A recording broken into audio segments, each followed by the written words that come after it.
नमस्कार, मैं हूं हिमांशु बाजपेयी और ये हमारे चैनल हिमांशु बाजपेयी ऑफिशियल का एक बहुत खास प्रोग्राम है का से किताब, जिसमें हम अपने मेहमानों से बात करते हैं उनकी पसंदीदा किताबों के बारे में, किताबों से उनके रिश्ते के बारे में और किताबों के उन पर असर के बारे में।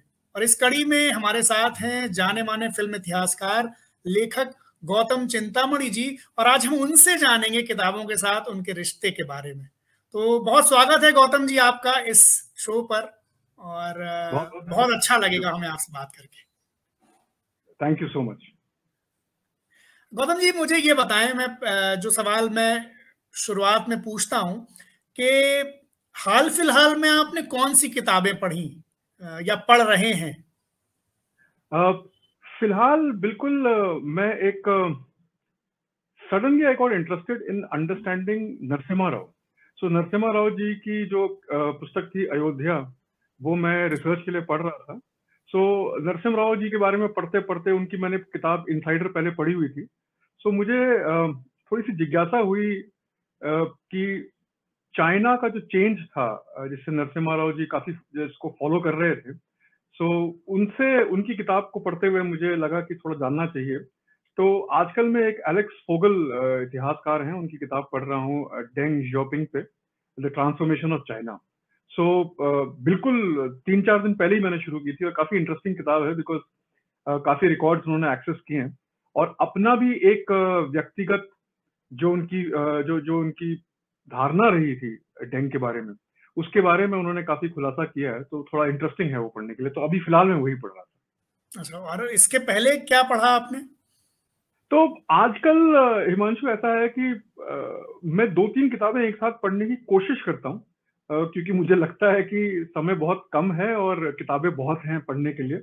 सो फ्लूइड सा रहता है। तो रेमंड चैंडलर की कुछ जासूसी उपन्यास थे, वो पढ़ रहा था। सैम मार्लो जो उनके किरदार हैं, मैं काफी इंटरेस्टिंग फाइंड करता हूँ उनको। और जब भी मैं रेमंड चैंडलर या लू आर्चर पढ़ता हूँ, तो सडनली मुझे सुरेंद्र मोहन पाठक जी याद आते हैं। तो फिर क्या उनकी बात! कोई एक किताब है तो फिर थोड़ा एक आध पन्ना वहां का पढ़ लिया। तो क्या बात! आजकल मैं थोड़ा ये जासूसी उपन्यासों में मेरी रुचि फिर से जग रही है।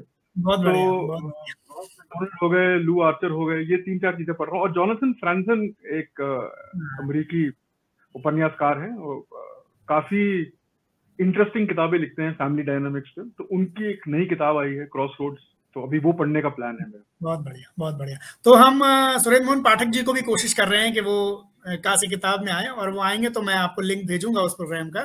जरूर।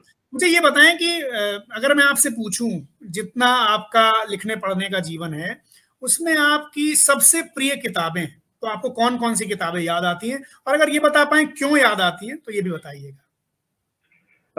देखिए हिमांशु, ऐसा होता है, एटलीस्ट मुझे ऐसा लगता है कि जिस समय आप जिस आयु पे कोई किताब पढ़ते हैं, और वहां पे शायद वो आपको समझ ना आए या आपको एक अलग तरीके से समझ में आती है। सो कॉलेज के जमाने से स्कॉट फिट्जजेरल्ड मेरे एक पसंदीदा लेखक रहे। सो ग्रेट गैट्सबी हो या टेंडर इज द नाइट हो, मैं वो पढ़ता रहता हूँ। तो बट एक उनका एक छोटा सा एक ऐसे था, द क्रैकअप करके, विच इज अबाउट कि कैसे एक लेखक अपने वातावरण को कंट्रोल नहीं कर पा रहा है या उन चीजों को कंट्रोल नहीं कर पा रहा है जिससे उसकी उसकी राइटिंग पे इम्पैक्ट पड़ता है। तो वो एक छोटा सा ऐसे है जो मैं बार बार पढ़ने की कोशिश करता हूँ।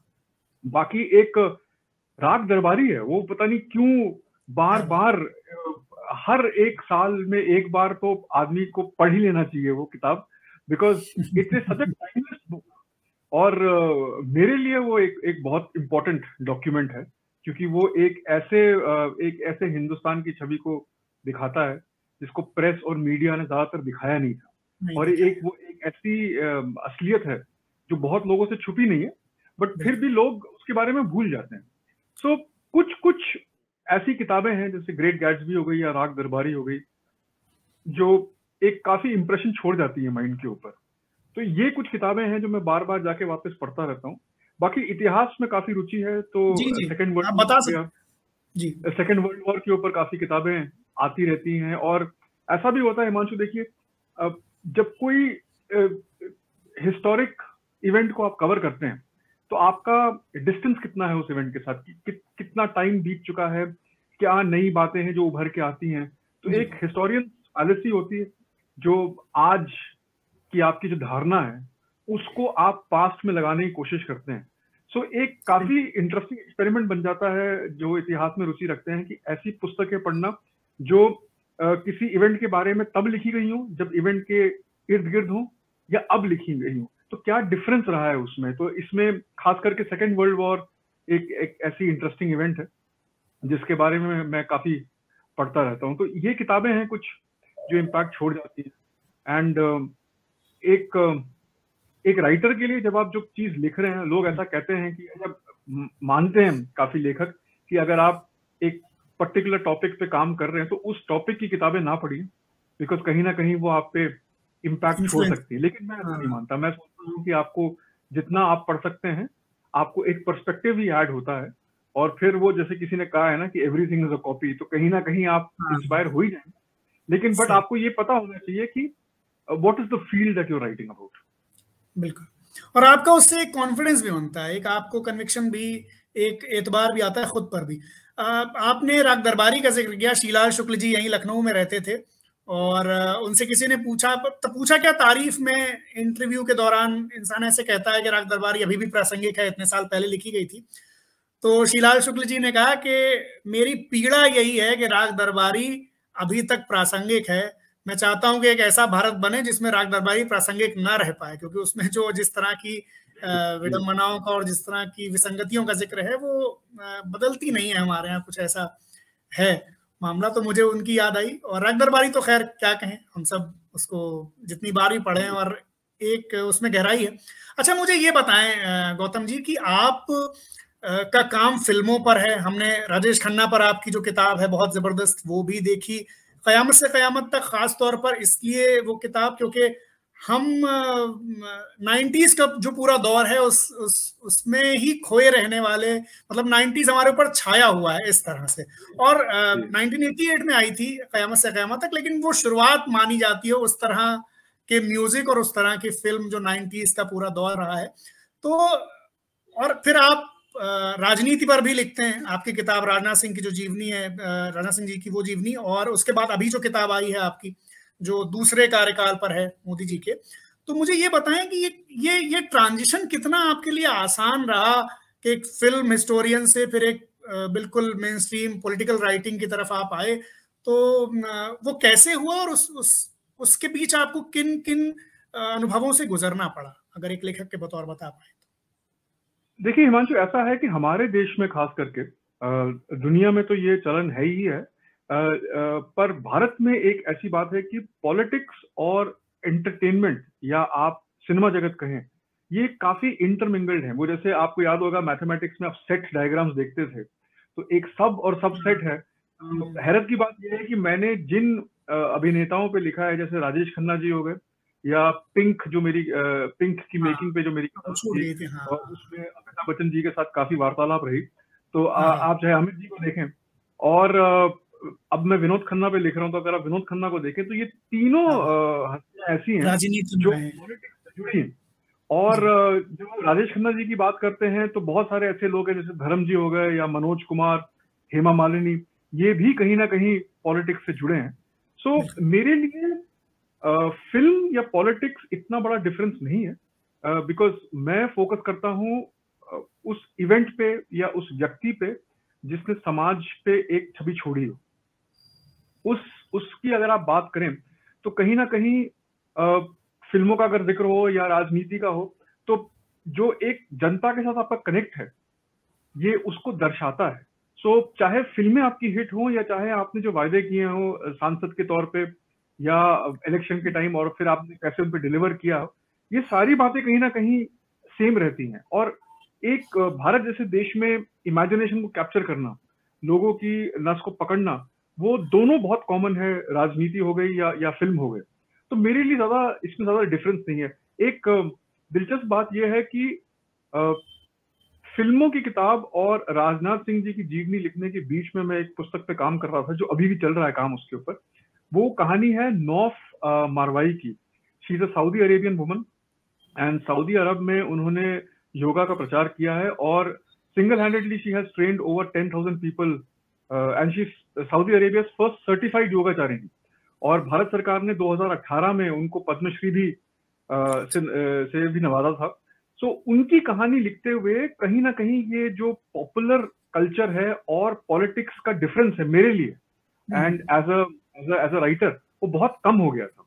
तो उसके बाद करंट इवेंट्स पे लिखना या एक कंटेम्प्रेरी टाइम्स पे एक हिस्टोरिकल एस्पेक्ट के साथ लिखना कोई बड़ी बात नहीं थी। और ऊपर से अगर आप राजेश खन्ना जी की बात करें तो उसमें भी 70s में और 60s के दशक का जो एंड का जो पॉलिटिकल टर्मोइल था चाइना वॉर के बाद और नेहरू जी के डेथ के पहले, उस टाइम पे जब भारत चेंज हो रहा था, एक माइंडसेट चेंज हो रही थी कि कहीं ना कहीं ये सवाल पूछे जा रहे थे कि जो 1947 में ट्रिस्ट विद डेस्टिनी की गई थी वो किस हद तक हम सफल हुए और क्या यही रास्ता है आगे के लिए। ये कुछ सवाल पूछे जा रहे थे पॉलिटिक्स में और पब्लिक लाइफ में, बट फिल्मों में भी यही हो रहा था।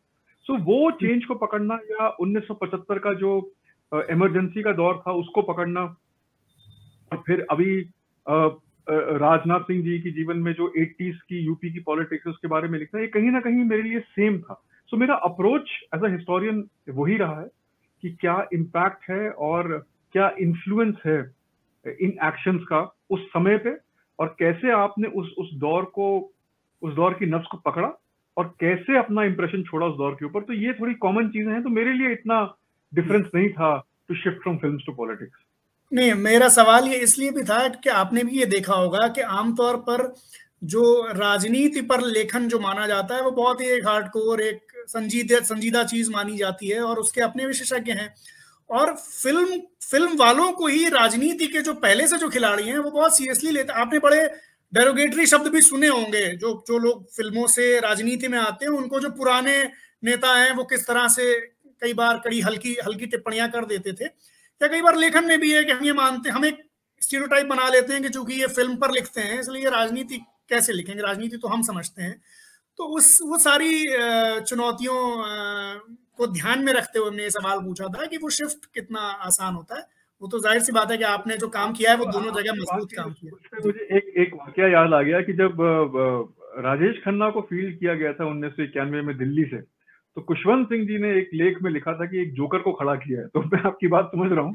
हाँ, वही इसीलिए मैंने कहा। ऐसा है कि एंड में जो कनेक्ट है पब्लिक के साथ, पर्सन टू पर्सन कनेक्ट, वो सेम ही रहता है कहीं ना कहीं, चाहे क्रिकेटर भी हो।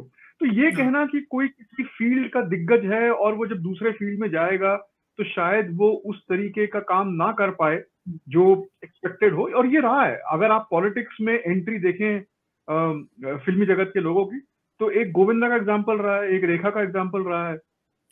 अमिताभ बच्चन खुद बीच में पॉलिटिक्स छोड़ गए थे, धर्मेंद्र वापस नहीं आए एक टर्म के बाद। बट उसी संदर्भ में अगर आप देखें तो एमजी रामचंद्रन है या एनटी रामाराव है, बिल्कुल जयललिता, कंट्रीब्यूशन दोनों फील्ड में यूपी में राज बब्बर हैं जो एक अभिनेता थे पूरे तौर पर, और फिर जब राजनीति में आए तो कांग्रेस के अध्यक्ष भी रहे यहाँ और तमाम राजनीति में मजबूती से दखल रखते हैं। तो ये तो है, लेकिन एक वही है कि एक अवधारणा भी हम बना लेते हैं।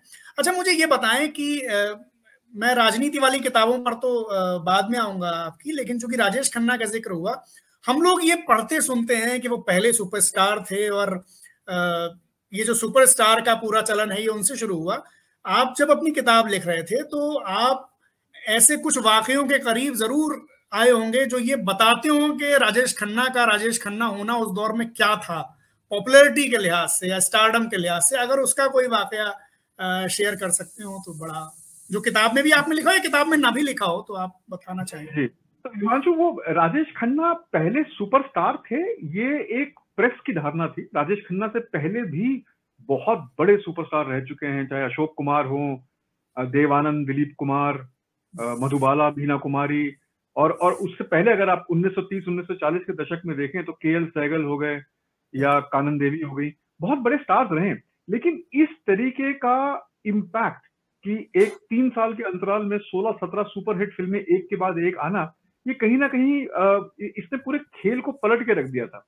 तो राजेश खन्ना जी के बारे में ये कहते थे कि सफेद गाड़ी होती थी उनकी, और जब वो कहीं से गुजरती थी तो उस पर लिपस्टिक के निशान रहते थे। और मैं तो ये खुद जानता हूँ, मेरी माँ एक बहुत बड़ी राजेश खन्ना की फैन रह चुकी है। मेरे नाना ने राजेश खन्ना की एक स्क्रिप्ट भी लिखी थी, एक ट्रेन करके फिल्म थी हाँ, द ट्रेन। 1970s में। अच्छा, ट्रेन। वो ओरिजिनली तेलुगु में बनी थी, नीलगिरी एक्सप्रेस, उसके बाद हिंदी में बनी।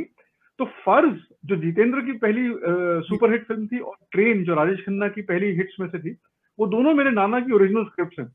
तो एक बार मेरी माँ ने मेरे नाना से कहा कि आप काम करते हैं राजेश खन्ना के साथ, तो उन्हें घर ले आइए अगर आप इतने करीबी हैं उनके।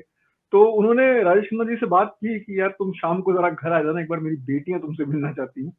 तो वो आए। राजेश खन्ना जी की महानता देखिए कि वो आए चाय पीने के लिए। लेकिन मेरी माँ कहती है कि she couldn't believe it, and फिर वो बाहर निकली नहीं उनको देखने के लिए। बट सेम टाइम पे मेरे कुछ और जान पहचान के लोग हैं जिन्होंने राजेश खन्ना की पोस्टर के साथ शादी रचाई। और ये तो एक अमिताभ बच्चन जी ने भी कहा है कि उन्होंने खुद अपनी आंखों से देखा है कि जहां राजेश खन्ना की कार गुजरती थी, वो पहिए की धूल उठा के महिलाएं अपनी मान सजाया करती थी। इतना उनका इम्पैक्ट रहा है। और एक बार तो कहीं राजेश खन्ना शूटिंग कर रहे थे, वहां पे एक फकीर आदमी गाना गा रहा था, और उसका उन्होंने जो मंत्र अपनाया उस समय, वो ये था, राजेश खन्ना के नाम पे कुछ दे दे। तो उन्होंने ये नहीं कहा कि भगवान के नाम पे दे या मालिक के नाम पे, तो उन्होंने कहा राजेश खन्ना के नाम पे दे दे। और एक छोटा सा किस्सा सुनाता हूँ, इतना आप इम्पैक्ट समझ पाएंगे राजेश खन्ना की पॉपुलैरिटी का। तो जॉनी बख्शी करके एक प्रोड्यूसर हुआ करते थे, वो राजेश खन्ना के काफी करीबी थे। तो उन्होंने एक वाकया बताया कि एक बार महबूब स्टूडियो में शूटिंग हो रही थी, और जॉनी जी का ऑफिस महबूब में था। तो कुछ लोग जॉनी जी से मिलने आए, तो जॉनी बख्शी ने फोन करके कैंटीन वाले को बोला कि यार चाय और समोसे भिजवा दो। तो उन्होंने कहा चाय और समोसे खत्म हो गए क्योंकि राजेश खन्ना शूटिंग कर रहे हैं और सब कुछ बिक चुका है। तो जॉनी जी ने बोला कि ठीक है, स्टूडियो के परिसर के बाहर चलते हैं, और वहां पे एक चाय की दुकान है, वहां पे कुछ पीते हैं। वो वहां गए तो उनको पता चला कि वहां पे भी सब कुछ बिक चुका है, क्योंकि कतार इतनी लंबी लगी थी राजेश खन्ना के दर्शन के लिए कि वहां भी सब कुछ खत्म। जॉनी जी कहते हैं कि कम से कम 500 मीटर या 1 किलोमीटर के आसपास गए होंगे वो, लेकिन कहीं उनको चाय नहीं मिली और बैठने की जगह नहीं मिली। ये इम्पैक्ट था राजेश खन्ना के ऊपर का मीडियम के ऊपर। और इसी वजह से जब राजेश खन्ना की फिल्में नहीं चलती थी, तो दुख भी और the fact that Rajesh Khanna का दौर खत्म हो गया, वो इतना मैग्नीफाई हो गया। क्योंकि राजेश खन्ना जी कहते हैं कि एक दिन उनको ये याद नहीं रहता था कि उनका जन्मदिन कब है। वो जब अपने बेडरूम से नीचे आते थे तो देखते थे कि बहुत सारे गुलदस्ते और फूल पड़े हैं, तो वो एक अनुमान लगाते थे कि शायद आज मेरा बर्थडे। और फिर उनका एक बहुत फेमस स्टेटमेंट भी था, and then one day the flowers stopped coming. और मेरी किताब के लिए मेरे एक बहुत अच्छा वाकया में सुनने में आया था कि किसी ने 2006-07 के आसपास की बात है कि आशीर्वाद फोन लगाया, और रात को राजेश खन्ना जी ने खुद फोन उठाया, और उन्होंने कहा कि मैं एक प्रेस रिपोर्टर बोल रहा हूँ, सुनने में आया कि राजेश खन्ना जी चल बसे। तो उन्होंने कहा कि नहीं, मैं राजेश खन्ना हूँ और मैं अभी भी जीवित हूँ, तो ये खबर गलत है। तो उन्होंने कहा साहब हम कैसे मान लें, आप जरा बालकनी में आइए और अपने आप को दिखाइए कि आप जिंदा हैं। और फिर कहते हैं कि राजेश खन्ना जी बालकनी तक गए और उस रिपोर्टर को देखा, और उन्होंने वेव किया उनकी तरफ कि मैं अभी जिंदा हूँ भाई। तो ये उस हाइट से गुमनामी का वो दौर आया। that is what is interesting about Rajesh खन्ना's life। क्या बात, बहुत बढ़िया। क्या कितने वाकई ये जो है, ये अपने आप में एक एक वाकया एक किताब की तरह है, जो आपको जिंदगी के बारे में बहुत कुछ बता सकता है। अच्छा, जब मैं ये इंटरव्यू मैंने किसी को बताया अपने दोस्त को कि भाई मैं गौतम चिंतामणि जी से बात करने जा रहा हूँ, तो चूंकि क़यामत से क़यामत तक का जिक्र चला, तो हम लोग इस पर बहुत सर धुनते हैं कि उदित नारायण बेहतर है या कुमार शानू बेहतर है। तो आपका क्या इस क्या समझ है इस पर? ये मैं हल्के तौर पर पूछ रहा हूँ, लेकिन मैं क़यामत से क़यामत तक पर आना चाहता हूँ, इसलिए मैं आपसे ये सवाल मैंने। तो देखिए, ये वही वाली बात होगी। अभी कल परसों ही मैं किसी से बात कर रहा था, उन साहब ने लक्ष्मीकांत प्यारेलाल पे एक पुस्तक लिखी है, और उन्होंने मुझसे पूछा कि गौतम तुमको मोहम्मद रफी या किशोर कुमार में ज्यादा पसंद कौन है? और ये एक ऐसा सवाल है कि जिसका जवाब देना, वो डॉन की अगर भाषा कहूं तो मुश्किल ही नहीं, नामुमकिन है। क्योंकि कुछ गीत ऐसे हैं जब आप सुनते हैं तो आपको लगता है कि शायद ये और कोई गा ही नहीं सकता था, फिर सडनली आपको कोई और गीत याद आता है। तो मैं इमोशनली अगर आंसर दूं तो उदित जी मेरे फेवरेट हैं, उस दौर से लेके आज तक। अभी कुछ दिन पहले जब सुपर 30 रिलीज हुई थी तो मैं जी स्क्रीनिंग के लिए गया था, और मुझे नहीं पता था कि फिल्म में गाने हैं या क्या है, और मैं फॉलो नहीं कर रहा था फिल्म को, वो प्रीव्यू था इसीलिए वो जाना हो गया वहां पे। तो सिनेमा हॉल में बैठे वेट कर रहे थे पिक्चर शो शुरू होने का, तो वो लोग फिल्मों के गाने प्ले करते हैं वहां पे। तो चलन तो ये रहता है कि उसी फिल्म का गाना चल रहा हो, लेकिन जी मुझे पता नहीं था कि सुपर 30 में कोई गाना भी है और इस टाइप का गाना है। और सडनली मैंने कुमार शानू, सॉरी, उदित जी की आवाज सुनी, एंड श्रेया घोषाल का जो डुएट था उसमें, वो सुन के इतनी खुशी हुई कि उदित जी की आवाज आज भी कयामत से कयामत को आए ऑलमोस्ट 30 साल होने को आ रहे हैं, और आज भी वो आवाज उतनी ही फ्रेश लगती है जितनी उस टाइम पे थी। और जो फिल्म की रिकॉर्डिंग थी और फिल्म का जो अरेंजमेंट था म्यूजिक का, वो इतना क्लासिक था दैट वो सॉन्ग कभी कभी टाइम कभी फेड आउट हो ही नहीं सकता लोगों की मेमोरी से। और बिल्कुल उदित जी की जो आवाज की जो जो मिठास है और जो ओरिजिनलिटी थी, लेकिन उसी वक्त अगर आप ये देखें जो कुमार शानू का इम्पैक्ट रहा है, और जब तक कुमार शानू को किशोर कुमार का क्लोन कहा जाता था तो उनके गाने ठीक थे, हिट थे, कहीं ना कहीं किशोर कुमार की जो क्लासिक किशोर कुमार की कमी थी वो खत्म हो रही थी। लेकिन जब शानू साहब ने अपना स्टाइल चेंज किया और अपने स्टाइल में गाना शुरू किया, अब जो उनके गाने हैं वो भी मैचलेस हैं। बट अगर आप मुझसे पूछें तो पर्सनली अगर मुझे एक व्यक्ति को चूज करना तो मेरे लिए उदित जी होंगे। हमें कभी कभी ये सवाल किशोर कुमार और तरह इससे ज्यादा कठिन ये सवाल लगता है कि शानू और उदित जी में कौन, क्योंकि कोई ऐसा असर रहा है हम लोग जो बड़े हो रहे थे 90s में खास तौर पर, तो वो है। अच्छा मुझे ये बताएं कि कयामत से कयामत तक पर लिखने की आपकी मोटिवेशन क्या थी? आपको क्यों लगा कि इस फिल्म पर लिखा जाना चाहिए? पहले तो मैं उस फिल्म को बहुत पसंद करता हूँ। मुझे ऐसा लगता है कि जो टिपिकल हिंदी फिल्म एलिमेंट्स हैं वो लेके, उसी नैरेटिव को लेके, क्रू भी वही हो, टीम भी वही हो, सब कुछ वही हो, आपका इनपुट सब सेम था, लेकिन जो आउटपुट था उसने जो एक नैरेटिव को रिवाइव किया। देखिए ये वो दौर था जब वीडियो कैसेट पायरेसी अपने चरम पे थी, और इसके चलते क्या हुआ था कि 1983-84 से अगर आप देखें तो एक तो फिल्मों की क्वालिटी में काफी चेंज आया, और उसकी वजह ये थी कि जो एक बहुत बड़ा ग्रुप था ऑडियंस का, वो सिनेमा हॉल जाना बंद कर चुका था। वो इसलिए बंद कर चुका था क्योंकि VHS मिलते थे और घर पे आप VCR देख सकते थे। इसके चलते सिनेमा हॉल की हालत खराब हो गई, और जो फिल्में बनने लगी वो उन दर्शकों के लिए बनने लगी जो सिनेमा हॉल जा रहे थे। अब इसमें एक अलग कैटेगरी थी जो जा रही थी, जिसको आप for the want of any other word आप फ्रंट बंचर कह लीजिए, या not the upper stall audience कह लीजिए। इनके लिए जो फिल्में बन रही थी वो अलग टाइप की थी। अब यही चेंज आप आज भी देखते हैं। अगर आप कुछ टीवी चैनल्स हैं जैसे सेट मैक्स है या इस टाइप की जो क्लासिक चैनल्स अगर आप उनमें देखें तो सारी की सारी साउथ इंडियन फिल्में डब होके हिंदी में बहुत पॉपुलर है। वो इसीलिए पॉपुलर है क्योंकि ये एक इस टाइप का फिल्म है, इस टाइप की सिनेमा है जो अब हिंदी में बनती नहीं, तो इसीलिए उसका ऑडियंस अभी भी है। बट वो कहाँ देखें इसलिए जाते हैं। तो मेरे लिए कयामत से कयामत तक वो actually a breath of fresh air. मैंने ये फिल्म हॉल में देखी थी जब रिलीज हुई थी, एंड जो उसका स्टाइल था फिल्म का, चाहे आप उसका कैमरा वर्क देख लीजिए किरण देओहंस का, या आप म्यूजिक देख लीजिए आनंद मिलन का, या the fact that Aamir Khan और जूही चावला के जो कैरेक्टर्स थे वो इतने मिलते जुलते थे आम जिंदगी के लोगों से कि आपको लगता नहीं था कि आप फिल्म देख रहे हैं। और कई कई कपल्स ऐसे हैं, कई यंग लोग ऐसे हैं जो आज भी याद करते हैं कि राज और रश्मि का जो प्यार था वो शायद उनका था। तो इन सब चीजों के साथ 88 से लेके 2003-4 तक जब तक मैं वो फिल्म फॉलो कर रहा था, तो मैंने ये सोचा कि एक ऐसी किताब लिखी जानी चाहिए जिसपे वो फिल्म कब बनी, किन हालात में बनी, और इंडस्ट्री किस दौर से गुजर रही थी जब वो फिल्म बनी। सो बिफोर कयामत से कयामत तक एंड आफ्टर कयामत से कयामत तक एक क्लियर डिमार्केशन आपको दिखता है। इसीलिए जब मैंने किताब लिखी थी तो प्लान भी ऐसे किया था कि पहले मैं 80s का वो दशक पकड़ूं जहां पे फिल्में चेंज हो रही थी। अब देखिए हिमांशु, 80s भी एक वेरी इंटरेस्टिंग फेज है। ये शायद पहला वैसा दशक होगा हिंदी सिनेमा या भारतीय सिनेमा के इतिहास में जहां पे 5 अलग अलग पीढ़ियों के फिल्म मेकर एक साथ काम कर रहे थे।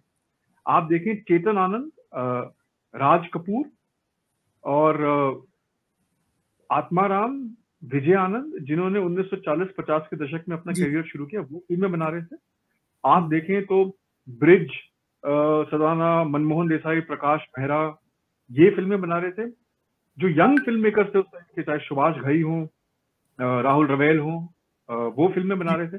और जो पैरेलल सिनेमा का जो मूवमेंट था, जो मनी कौल और बासु जी की फिल्मों से भले शुरू हुआ हो, मृणाल सेन की भुवन शोम हो गई, या आप उसकी रोटी या सारा आकाश देखें 1969 में, लेकिन वो पूरी तरह से जो अपने फॉर्म में आया वो 80s में आया। श्याम बाबू की भी फिल्में थी बीच में, लेकिन गोविंद निलानी, सईद अख्तर मिर्जा, साई परांजपाई, इन्होंने जो इम्पैक्ट छोड़ा है पैरेलल सिनेमा पे, वो अनमैच्ड है। तो वो भी इसी टाइम पे फिल्में बना रहे थे, और इस टाइम पे पूरी साउथ इंडियन रीमेक्स भी बन रही थी। जितेंद्र की अगर फिल्में देखी, गोविंदा थे इस टाइम पे, तो बड़ा इंटरेस्टिंग फेज था कि ये सारी लोग अपनी फिल्में बना रहे थे।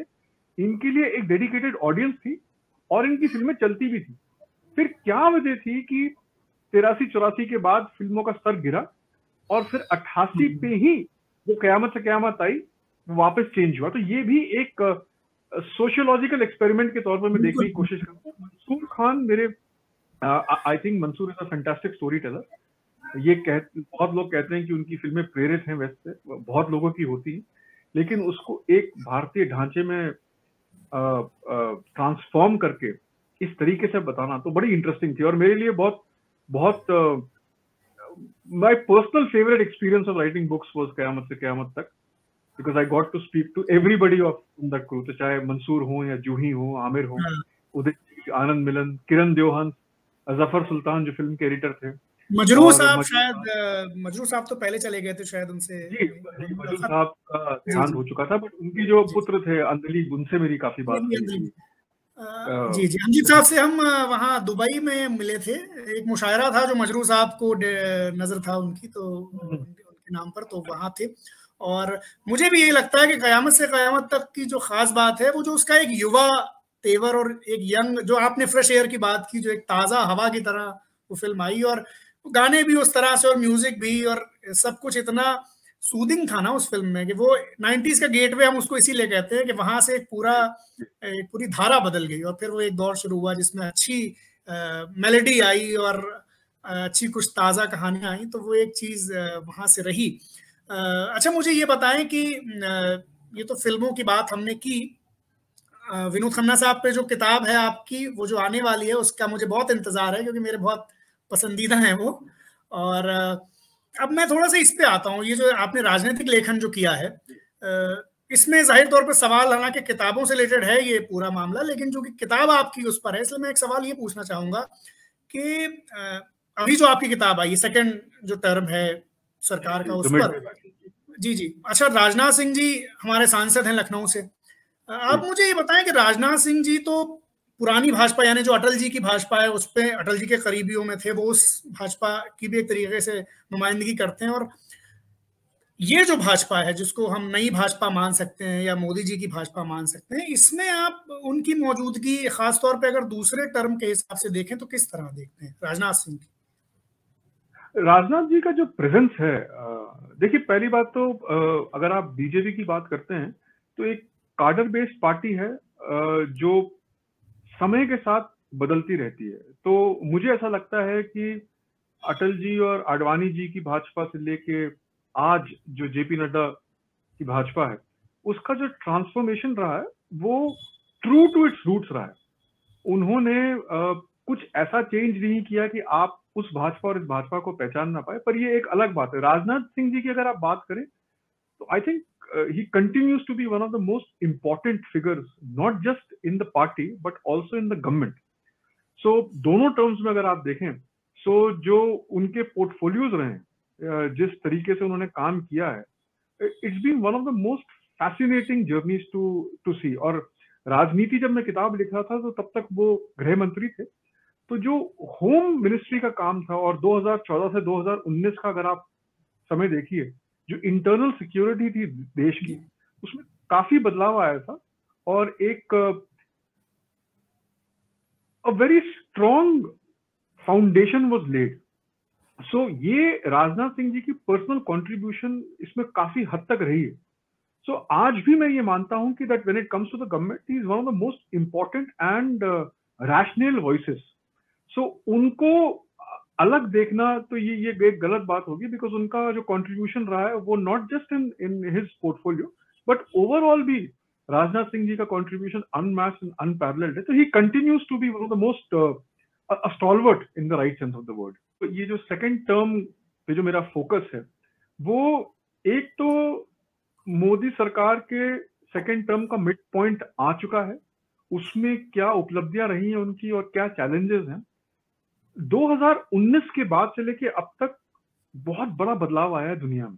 कोरोना ने एक ऐसा पैंडेमिक ने एक ऐसा माहौल पैदा किया है जहां पे दुनिया के सारे विश्व के जितने भी देश हैं वो कुछ समय के लिए सेम प्लेटफॉर्म पे थे। तो चाहे फर्स्ट वर्ल्ड कंट्री हो या कोई डेवलपिंग नेशन हो, सबको कोरोना महामारी से एकजुट होके सामना करना पड़ा। अब उस कॉन्टेक्स्ट में अगर आप देखें, ये तो चैलेंजेस थे ही, बट इसके साथ जो दूसरे चैलेंजेस हैं देश के, चाहे वो आईएसआई का इंटरफेरेंस हो या चाइनीज कम्युनिस्ट पार्टी का जो एक दबदबा बन रहा है मीडिया के ऊपर, या आप थिंक टैंक्स पे गए, क्योंकि इसमें बुक में भी लिखा है कि ऑस्ट्रेलिया, यूनाइटेड किंगडम और अमेरिका को अगर आप देखें तो इनमें जो हायर एजुकेशन जितनी भी यूनिवर्सिटीज हैं, काफी हद तक चाइनीज इन्फ्लुएंस बहुत बढ़ चुका है इसमें। और ये एक वेल डॉक्यूमेंटेड चीज है, ये ऐसा नहीं है कि एक कॉन्स्पिरेसी थ्योरी हो। तो ये मानना कि भारत जो चाइना के लिए सबसे बड़ा थ्रेट है, उसमें चाइना कुछ प्ले नहीं करेगा ओवर्टली या कोवर्टली, ये एक गलत धारणा होगी। सो अभी बातें शायद उस लेवल की ना हो रही हो जो पहले टर्म में हो रही हो भारत की तरफ से, लेकिन काम उतना ही हो रहा है, और मेरे हिसाब से तो काम ज्यादा हो रहा है, बिकॉज चैलेंजेस बढ़ गए हैं। अगर आप ये देखें कि दो फ्रंट पे जो वॉर है, थ्रेट है जो, स्पेशली चाइना का, चाइना कोरोना वायरस के बाद ये साफ हो जाता है कि चाइना का जो पोजीशन है वर्ल्ड में वो चेंज हो गया, और उस पोजीशन को रिप्लेस इंडिया कर रही है। ये इसलिए नहीं कर रही बिकॉज हमारे पास भी 100 करोड़ लोग हैं, उनके पास भी 100 करोड़ लोग हैं, वो इसलिए because India actually offers a better alternative to China and the world is realising that. So उसमें डिफेंस एंड एक्सटर्नल अफेयर्स दो एक ऐसी चीजें हैं जहां पे जो पॉलिसी चेंज हुई है, that has made a huge difference. So Rajnath ji की अगर आप पर्सनालिटी की बात करें तो he is a man of very few words, but his actions speak louder than the words, and this has been true for not just the first term or the second term but through his public life. अच्छा, मुझे ये बताएं, आपने दो क्षेत्रों पर काम किया, राजनीति और फिल्म। अब मुझे बताएं कि आपका जो व्यक्तिगत संबंध रहा या अनुभव रहा, उसमें इन दोनों क्षेत्रों में कौन लोग हैं जो बहुत पढ़ते हैं या किताबों से जिनका रिश्ता है? अगर फिल्मों की बात करें तो कौन से ऐसे लोग आपसे टकराए जिनकी पढ़ने लिखने में दिलचस्पी है? और राजनीति में बात, क्योंकि हमें ऐसा आज के दौर में ऐसा लगता है कि इन दोनों क्षेत्रों में थोड़ी किताबों से जो सीधा वास्ता है वो कम होता जा रहा है, ऐसी भी एक छवि आम जनता के बीच बनी है। तो आप अपना तजुर्बा बताएं। मुझे लगता है कि शायद ये बढ़ रहा है। देखिए 2012 में जब मैंने राजेश खन्ना जी पे किताब लिखना शुरू किया था, तो जिनसे भी मैं मिलता था इंडस्ट्री में, वो ये मानने को तैयार नहीं थे कि एक राजेश खन्ना जैसी पर्सनालिटी पे, जो पॉपुलर फिल्मों के हीरो रहे हो, महानायक रहे हो, उनके ऊपर एक समवॉट सीरियस किताब लिखी जा सकती है। लेकिन अगर आप 2011-12 का टाइम देखें और अब देखें, इतनी किताबें आ गई और इतना फर्स्ट हैंड अकाउंट रहा है उसमें इंडस्ट्री का, तो ये धारणा की एक सीरियस किताब लिखी जाती है, ये तो चेंज हुई है। But the fact that people are reading more, ये भी चेंज हुआ है। और मुझे लगता है कि एक्सक्यूज मी, मेरे एक्सपीरियंस में Aamir Khan came across as somebody who was very well read. Mansoor ने शायद कोई ही टॉपिक रहा हो जिसपे किताब ना पढ़ी हो या जिसपे उनकी रुचि ना हो। किरण देवहंस भी मुझे he struck as a person who was very well read. Bachchan Sahab, उनको जब मैंने अपनी किताबें शेयर भी की थी तो उनको पता था कि ये किताबें आ चुकी हैं मार्केट में, और उनमें से एक शायद उन्होंने पढ़ी भी थी, ऐसा उन्होंने मुझे कन्वे किया था। तो बहुत सारे ऐसे लोग हैं। और Rajnath Singh ji is a very voracious reader. ऐसी कोई किताब नहीं है जो शायद उनके ध्यान में नहीं आई हो। और आज भी जब मैं उनसे मिलता हूं तो उनका पहला या दूसरा सवाल यही रहता है कि क्या पढ़ रहे हो आजकल और क्या पढ़ना चाहिए। सो काफी इंटरेस्ट है उनका किताबों में। एंड मोर और लेस मुझे ऐसा लगता है कि जैसे अगर आप ओटीटी प्लेटफॉर्म पे देखें या फिल्मों में देखें, तो बहुत सारी नई फिल्में ऐसी हैं जो किताबों पे बेस्ड हैं। तो इससे एक बात साफ हो जाती है कि शायद कहीं ना कहीं पढ़ने का इंटरेस्ट बढ़ ही गया होगा कि उनके रेडार पे ही किताबें आ गई हैं। और लेकिन इसका एक पहलू गौतम जी ये भी हो सकता है कि जो कि ओरिजिनल कहानियों की कमी या राइटर्स की अपनी एक सीमा है, तो वो उनको किताबें ज्यादा आसान लगती है कि एक पहले से हिट किताब है तो उसमें एक अच्छी कहानी और उसे फिल्म में ले लिया जाए। ये भी हो सकता है। ये एक एडवांटेज है। बट इसमें ये भी बात है कि किताबों का जो स्टाइल है, जो इंटरेस्ट इन रीडिंग है, जैसे आधा काम तो फिल्मों का हो ही जाता है अगर आप एक बढ़िया किताब पकड़ें। और that is why some books become very very cinematic, चाहे चेतन भगत की किताबें हों या अगर आप शांताराम, अगर आपको किताब याद होगी, तो बहुत सारे लोग इंटरेस्टेड थे उस पर फिल्म बनाने के लिए, बिकॉज वो एक रेडी प्लेटफॉर्म ऑफर करती है। बट कहीं ना कहीं मुझे लगता है कि जिज्ञासा थोड़ी बड़ी है ये जानने के लिए कि भाई कौन सी किताब आई है जिसके ऊपर फिल्म बन सकती है। तो मुझे ऐसा लगता है कहीं ना कहीं उसके चलते लोग पढ़ भी ज्यादा रहे होंगे। अच्छा, भारत भूषण साहब जो पुराने एक्टर थे, बरसात की रात और बैजू बावरा, उनके बारे में ये कहा जाता था कि वो बहुत पढ़ते थे और उनकी एक ऐसी लाइब्रेरी थी जो शायद इंडस्ट्री की सबसे आकर्षक लाइब्रेरीज में से थी। हालांकि ये भी बाद में उनके बारे में लिखा गया कि जब उनके हालात खराब हुए तो उनकी लाइब्रेरीज की जो रेयर किताबें थी वो मुंबई में बिकती देखी गई पुरानी किताबों की दुकानों पर। राजनीति में कौन लोग पढ़ते हैं, ये सवाल मैं इसलिए भी आपसे जानना चाहता था कि मैं जब कोशिश करता हूँ से किताब में लाने की कुछ पॉलिटिकल लोगों को, तो उसमें बहुत कम लोग ऐसे समझ में आते हैं कि हाँ, जो वाकई किताबों पर बात करना चाहते हैं। जो जैसे ये सवाल मैंने जब राजदीप सरदेसाई आए थे कासे किताब में, उनसे भी पूछा तो उन्होंने भी कुछ नाम गिनाए, लेकिन बहुत ज्यादा नाम उन्हें भी उस वक्त ध्यान में नहीं आए। तो इसलिए मैं आपसे जानना चाह रहा था कि जब आप ये रिसर्च कर रहे होंगे, लोगों से मिल रहे होंगे, खासतौर पर राजनाथ जी पर लिखने के लिए आप बहुत सारे भाजपा के बहुत सारे लोगों से मिले होंगे, तो उनमें कौन लोग थे जो बहुत अपडेटेड थे किताबों के बारे में या किताबें पढ़ते थे? तो मोस्टली मेरे इंटरेक्शन में मैंने ये देखा है कि कहीं ना कहीं इंटरेस्टेड तो हैं, शायद समय ना मिले इस वजह से लोग पढ़ते ना हो। बट मुझे एक बहुत पुराना वाकया याद है। कई साल पहले मैं शरद यादव में एक टेलीविजन प्रोग्राम करता था, उसके लिए थोड़े सॉफ्ट इंटरव्यूज करता था जिसमें मैं राजनेताओं से मिलता था, लेकिन राजनीति पे बात नहीं होती थी, बात बाकी सारे सब्जेक्ट्स पे होती थी कि क्या फिल्में हैं और क्या खाना पसंद करते हैं। तो उसमें, और ये बात है 2002 या 3 की, उस समय भी मैं जिन नेताओं से मिला था, चाहे साहिब सिंह वर्मा हो, शरद यादव हो, और टीडीपी के कुछ नेता थे जो सडनली मुझे याद आ रहे हैं, everybody had a fantastic library collection and बस उनकी यही कंप्लेंट रहती थी कि शायद समय नहीं मिलता बात करने का। और मुझे ऐसा लगता है हिमांशु, जब आप किसी व्यक्ति से उनके कार्य के संदर्भ में मिलते हैं, तो जो बात करने का जो टॉपिक्स रहते हैं वो मोर और लेस उनके प्रोफेशन के ऊपर। राजनेता से मिलते हैं तो राजनीति पे बात कर रहे हैं, तो ये सडनली शिफ्ट करके किताबों पे बात करना, शायद उनको भी थोड़ा सा टाइम लगता होगा उस मोड में आने के लिए। लेकिन उन्हें शायद ये भी लगता हो कि बिना तैयारी के या थोड़ी तैयारी करके जाए, क्योंकि किताबों पर बात होगी तो थोड़ा पढ़ के जाना होगा। तो अभी और कहीं ना कहीं देखिए, ऐसा भी एक मंशा है जो गलत नहीं है।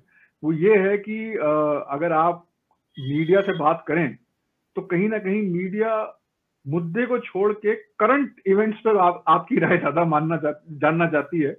तो इंटरव्यू की मांग रही होगी कि देखिए आजादी के 75 साल चल रहे हैं, लेकिन सवाल पूछ लिया गया होगा कि परसों क्या हुआ था, तो वो थोड़ा सा उनको शायद लगता हो। बट मुझे I have a feeling that, देखिए भारत एक ऐसा देश है जहां पे किताब, जो प्रिंटेड किताबें हैं, इलेक्ट्रॉनिक बुक्स नहीं, पी बुक्स की सेल्स बढ़ रही है। और आज भी कुछ लेखक ऐसे हैं जिनको बहुत बहुत अच्छी धनराशि मिलती है लिखने के लिए। तो ये सिर्फ एक बात को दर्शाता है कि किताबें बिक रही होंगी, इसीलिए लोग पढ़ रहे होंगे। बिकॉज फिर वो मुझे जेरी साइनफेल्ड का एक कॉमेडी शो का एक सीन याद आता है, उसमें 2 दोस्त कहते हैं कि यार उसके घर जाना है और किताबें लानी है, उनका झगड़ा हो चुका होता है, तुम जाके ले आओ। कहता क्या करोगे किताबों का? कहते वो मेरी किताबें हैं। तो कह रहा तुमने पढ़ ली है, घर में क्यों सजाओगे किताबें? तो एक मंशा वो भी रहती है। बट मुझे ऐसा लगता है कि किताबें बिक रही हैं तो लोग पढ़ ही रहे होंगे। जी, मुझे अच्छा ये बताएं कि आपकी पसंदीदा जगह किताबों से जुड़ी हुई कोई दुकान, कोई लाइब्रेरी, और उससे जुड़ी कोई याद अगर आप साझा करना चाहें तो वो कौन सी है?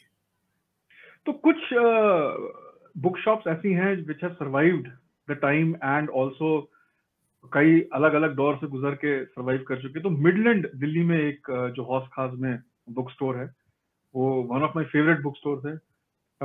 एज अ स्टूडेंट मुझे इस बात की बड़ी खुशी होती थी कि वो एक अच्छा डिस्काउंट देते थे। सो वहां जाना एक आइडिया रहता था कि यहाँ कुछ ना कुछ डिस्काउंट मिलेगा। दूसरा, वहां पे जो बेग साहब थे, सीनियर बेग एंड अभी जो हैं, they were very well versed with books. तो वो आपको जो सजेस्ट करते थे वो भी इंटरेस्टिंग होता था। अभी ये मिडवे बैटल की साइनिंग के लिए मैं मिडलैंड गया था, तो it was very nice to reminisce कि वो बेग साहब कह रहे थे कि तुमको स्टूडेंट भी देखा था और अब 5 किताबें हो गई, अब 30 साल से तुम यहाँ आ रहे हो। सो एक वो I used to like going to Midland a lot.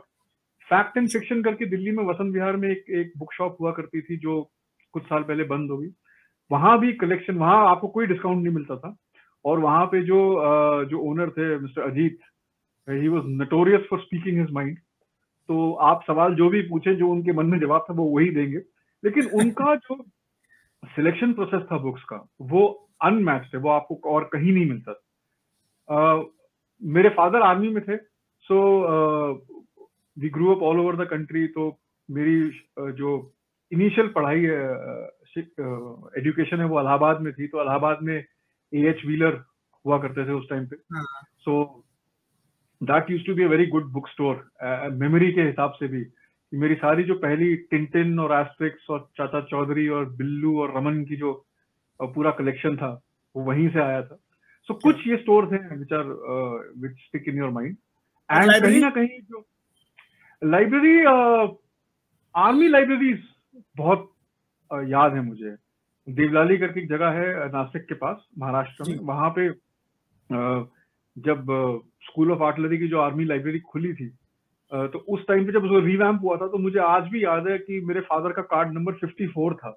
So that used to be a go to place. और वहां पे संडे के संडे जाना बहुत अच्छा लगता था। आजकल लाइब्रेरीज में नेहरू मेमोरियल है जहाँ पे रिसर्च करना, and the environment is excellent to go there and to research. National Archives भी, it's not a library but I like जो ऑफर करता है। तो ये कुछ जगहें हैं जो मुझे। अच्छा, मुझे ये बताएं कि एक सवाल है कि बच्चों को या बढ़ती हुई उम्र में कौन सी किताबें ऐसी हो सकती हैं जो पढ़ने के लिए उनका रुझान भी बनाए और उनकी चेतना का भी निर्माण करें। अगर बच्चों को आपको कुछ किताबें सजेस्ट करनी हो तो आप कौन सी किताबें करेंगे? तो दौर दौर की बात है। आज की डेट में अगर आप देखें तो I am not in touch with children's book जो आज हो रहा है। बट अगर आप मुझसे क्लासिक पूछें, आपका जहन किन किताबों ने बनाया था पढ़ने की तरफ? जी, पक्का कहूंगा, अगर आपको अंग्रेजी भाषा के बारे में जानना है या अंग्रेजी भाषा के इस्तेमाल को देखना है, तो एनेट ब्लाइटन की किताबें हैं और पीजी वुडहाउस की किताबें हैं, रोआल्ड डाल। तो ये ना सिर्फ इमेजिनेशन को फ्यूल करेंगी बच्चों की, सोचने के लिए उनको प्रोत्साहित करेंगी, लेकिन जो भाषा का उपयोग है वो भी बहुत इंटरेस्टिंग है इन किताबों में। तो मेरे लिए Tintin is the first recommendation that I would recommend to anybody. अब ये हमेशा मेरे और मेरी वाइफ के बीच में ये आर्ग्यूमेंट रहता है। वो एस्ट्रिक्स की ज्यादा बड़ी फैन है, मैं टिंटिन का ज्यादा बड़ा फैन हूँ। सो ये फाइट चलती रहती है कि एस्ट्रिक्स पढ़ें या टिंटिन पढ़ें बच्चे। बट मैं कहूंगा कि जो भी आप पढ़ना चाहें आप उसे पढ़ें, एंड एज अप्रोप्रिएट पढ़ें। मैं इसलिए नहीं कह रहा कि I don't want to be prude, but as appropriate मैं इसलिए कह रहा हूँ कि कुछ चीजें होती हैं जो आपके ऊपर एक इम्प्रेशन छोड़ती है, और वो इम्प्रेशन कैसा हो। और ये तो एक साइंस ने भी कहा है कि 9 साल की उम्र तक जो माइंड बन जाता है, जो मन में छवि छप जाती है, उसको चेंज करना बहुत मुश्किल होता है। तो ये बहुत इंपॉर्टेंट समय है पढ़ने के लिए। तो इसमें आप जो भी एज अप्रोप्रिएट चीज हो, जो पेरेंट्स आपको सजेस्ट करें, आप उसको जरूर पढ़ें। एंड मैं पेरेंट्स को भी ये कहूंगा कि सिर्फ पढ़ाई पे फोकस ना करें। पढ़ना एक इंटरेस्टिंग हैबिट और एक अच्छी एक्सरसाइज है, लेकिन please allow the children to also go out and play. क्योंकि नेचर के साथ रहना और बाहर की दुनिया से जागरूक होना, that also fuse the imagination. जब आप वापस आके पढ़ रहे हो या ध्यान लगा रहे हो पढ़ाई के ऊपर, तो आपका जो फील्ड है वो ज्यादा एक्सपैंड होता है, because you have been out in the nature. तो ये थोड़ा बैलेंस बना के रखिएगा। पढ़ने का तो ये हो गया ना गौतम सर की पढ़ाई को आमतौर पर किताबों जो कोर्स में जो सिलेबस में जो पढ़ाई है हम उस तक महदूद कर दे रहे हैं, तो अलग से किताबें पढ़ने का चलन भी बहुत कम हुआ है, या जितना होना चाहिए उतना नहीं है।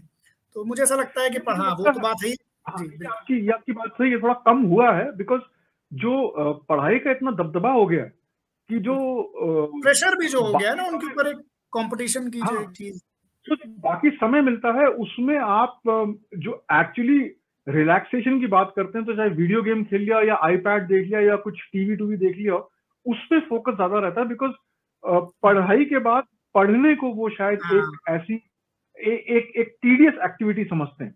बट मुझे ऐसा लगता है कि जब मैं देखता हूं आजकल बच्चों को, तो इंटरेस्ट है उनको बुक्स में, और कहीं ना कहीं जब लोग एक दूसरे से मिलते हैं या कुछ लोग घर आते हैं पार्टियों के लिए, लंचेस या डिनर के लिए, तो जब उनके बच्चे साथ में आते हैं तो वो आके टीवी देख लेते होंगे या आईपैड खेलते होंगे, बट वो आते ही किताब के साथ है। सो अगर आप एक किताब लेके जा सकते हैं तो कहीं ना कहीं वो जिज्ञासा है बच्चों के माइंड में। तो उनको ये बोलना कि पढ़ाई और किताब पढ़ना दो अलग अलग चीजें हैं, ये अगर हम कहीं कन्वे कर पाए, जो पहले हमारे पेरेंट्स करते थे, और पहले पढ़ाई का शायद इतना प्रेशर था नहीं, है हमारे जमाने में आपको याद होगा हिमांशु, एक लेवल के बाद हम पढ़ाई को सीरियसली लेते ही नहीं थे। सही मेरा सिंपल मानना ये था कि भाई दुनिया में आया हूं तो जिसने भेजा है वो ध्यान रख ही लेगा। तो इसके मानते एटीट्यूड था। अच्छा, मुझे ये आखिरी सवाल है, मुझे ये बताएं कि ये मैं सबसे पूछता हूँ और इसके बड़े अच्छे सुंदर सुंदर जवाब में मिलते हैं हर इंसान से, जो लोग नहीं पढ़ते हैं उन्हें क्यों पढ़ना चाहिए? पढ़ने का महात्म्य, इसकी महिमा क्या है? वो लोग किस चीज से महरूम है जो नहीं पढ़ते हैं? क्यों पढ़ना चाहिए? आई थिंक पढ़ता हर कोई। ये कहना कि वो पढ़ते नहीं है या उनके पास किताबें नहीं है, ये गलत बात होगी। पढ़ता हर कोई। अब कौन पढ़ना चाहता है और कौन कितना पढ़ना चाहता है, पूरी लड़ाई इस बात पे है। तो मुझे ऐसा लगता है कि थोड़ा सा पर्सपेक्टिव वाइड हो जाता है, थोड़ी सी चीजों को देखने का नजरिया बदल जाता है, और आपको एक और ऑप्शन मिल जाता है to consider when you are thinking about things. किताबें, ये मैं बिल्कुल 100% सहमत हूं कि रियल लाइफ एक्सपीरियंस बहुत इंपॉर्टेंट होता है। किताबें शायद आपको वो ना दे पाए, और ये भी एक बहुत बड़ा रिस्क रहता है कि जितना आप पढ़ते हैं आपको ये लगता है कि शायद ये आप ही की सच्चाई है, और आप उसको अप्रोप्रिएट करने लग जाते हैं। क्योंकि एक साइंटिफिक एक्सपेरिमेंट रहा है, उससे ये पता चला कि ह्यूमन माइंड कैनॉट डिफरेंशिएट, वो एक रियल एक्सपीरियंस और एक इमेजिन्ड एक्सपीरियंस के बीच में डिफरेंस नहीं कर सकता। आप अगर किसी चीज के बारे में सोचे कि मैं वहां गया था और ये हुआ था, और आप ना गए हो, लेकिन आप जितना अपने दिमाग को बोलेंगे आपको थोड़ी देर बाद लगने लगेगा कि शायद आप गए थे और ये आपके साथ हुआ था। तो ये एक रिस्क रहता है। समझ नहीं पाए, फिर से नहीं समझ नहीं पाए ये बात, फिर से ऐसा है कि अगर मैं इसको कहूँ कि 12 दिसंबर 1992 को एक क्रिकेट मैच हुआ था और मेरे पास टिकट थी, मैं वहां गया था, ठीक है, और आपने वो क्रिकेट मैच टीवी पे देखा हो, आप वाकयात में आप स्टेडियम नहीं गए, लेकिन अगर आप सोचते रहेंगे तो एक ऐसा टाइम आएगा जब आपका दिमाग ये मान लेगा कि आप वहां गए थे। तो आप अगर ये किताबें पढ़ के अगर आप एक सर्टेन काइंड ऑफ एक्सपीरियंस देखेंगे तो वो आप अप्रोप्रिएट कर सकते हैं, आपकी मान सकते हैं कि ये मेरा ही एक्सपीरियंस है। बट ये बात सही है कि आप जितना नॉलेज आपके पास होगा, जितनी आपके पास पर्सपेक्टिव होंगे, आप उतना ही ज्यादा कंसिडर कर पाएंगे एक डिसीजन लेने से पहले। तो मुझे ऐसा लगता है कि जो लोग समय नहीं निकाल पाते पढ़ने के लिए, तो चाहे थोड़ा भी पढ़ें, समय निकाल के पढ़ लीजिए, क्योंकि उससे क्या है कि एक तो इट इज वेरी रिलैक्सिंग। ये मानना कि किताबें हैवी होती हैं या आप पे ज्यादा प्रेशर पड़ जाएगा, ये गलत बात।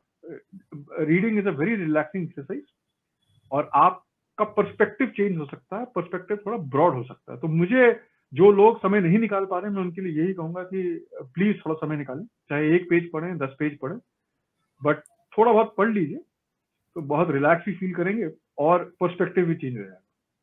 क्या बात है गौतम जी, बहुत शुक्रिया आप यहाँ आए। आपने इतनी सारी बातें इतने विविध विषयों पर की, राजनीति से लेकर फिल्म तक, लेखन, किताबें, साहित्य, समाज, और बहुत ही एक यादगार एपिसोड हुआ कासे किताब का, और बहुत शुक्रिया। और आपकी आने वाली किताब के लिए आपको शुभकामनाएं।